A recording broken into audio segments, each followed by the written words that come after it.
The old man was no fool. Michael Ashner might be 84 years old, and he might have cataracts, but he wasn't blind, and he sure wasn't stupid.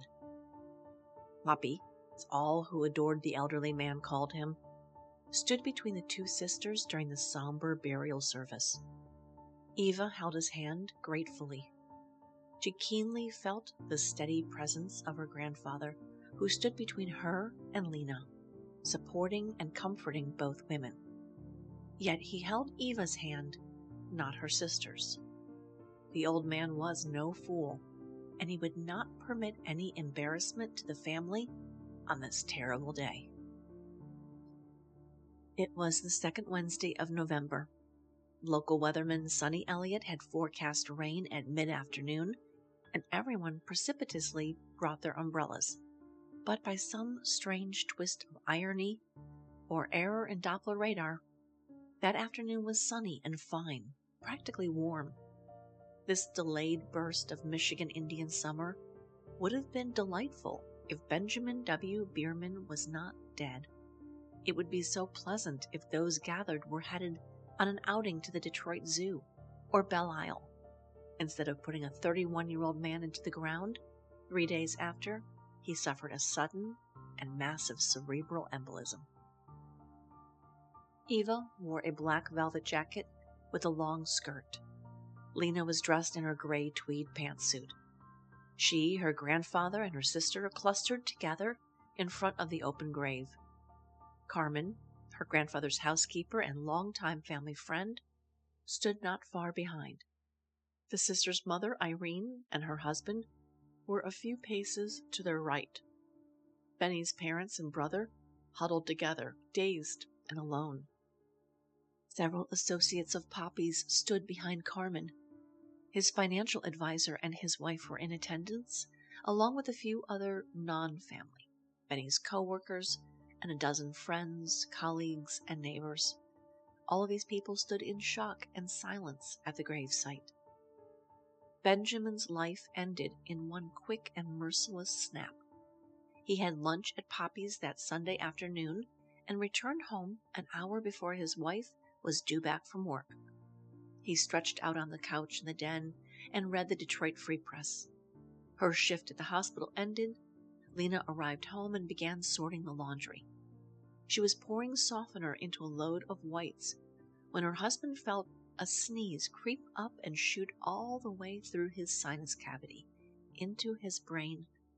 His left hand, holding the newspaper, shook twice and twitched once, and then his head dropped, an expulsion of blood bursting forth onto page 5 of the Freep, covering the continuation of an interview with Mayor Archer about casino projections in Greektown.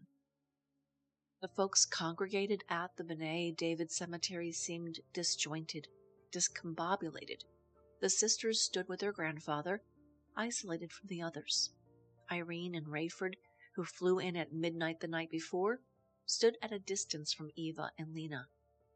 Benny's parents and his brother seemed wooden, arms at their sides, and impassive. Everyone's attire was dark and impeccable, but too warm for this oddly sunny afternoon. Mourners fanned themselves with funeral programs. Carmen wept into her white handkerchief. Lena did not speak to anyone. One other person observed the graveside services. He spoke to nobody and had never met Benjamin Bierman, but he knew these people well, if not personally. Donald Waltham was parked in his Navy Buick, a discreet and unmemorable sedan. A stack of papers in manila files lay upon the front passenger seat. Donald wore reflective shades and kept the visor down. He watched closely, sometimes taking notes, his left foot tapping into the wheel well, a habit left over from marching band years.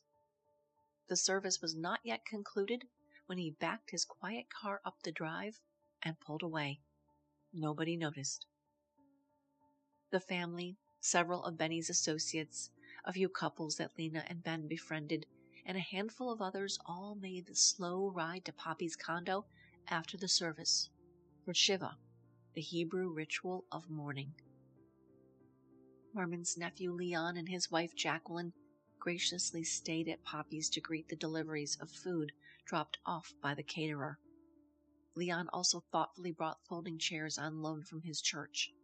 When the mourners arrived, a spread of food and drink and flowers were lovingly laid out upon the dining room table and walnut hutch.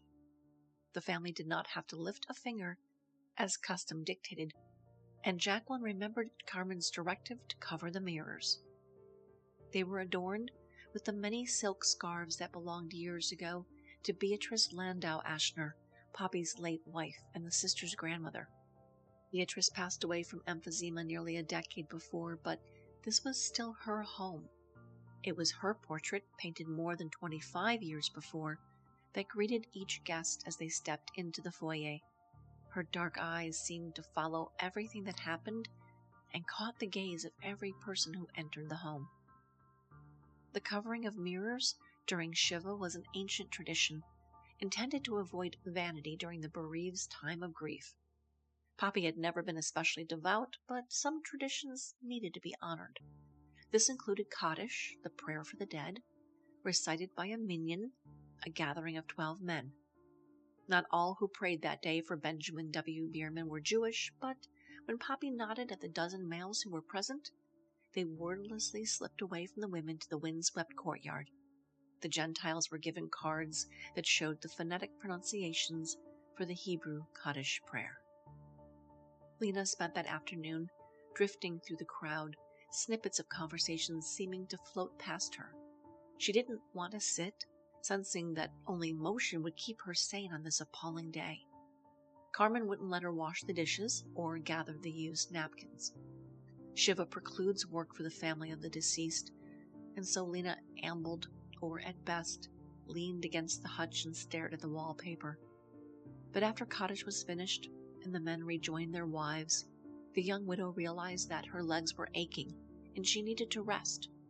She was in the threshold between the kitchen and dining room when Irene approached her with a china cup in one hand and a cup of Valium in the other. "Go ahead," she reassured her daughter.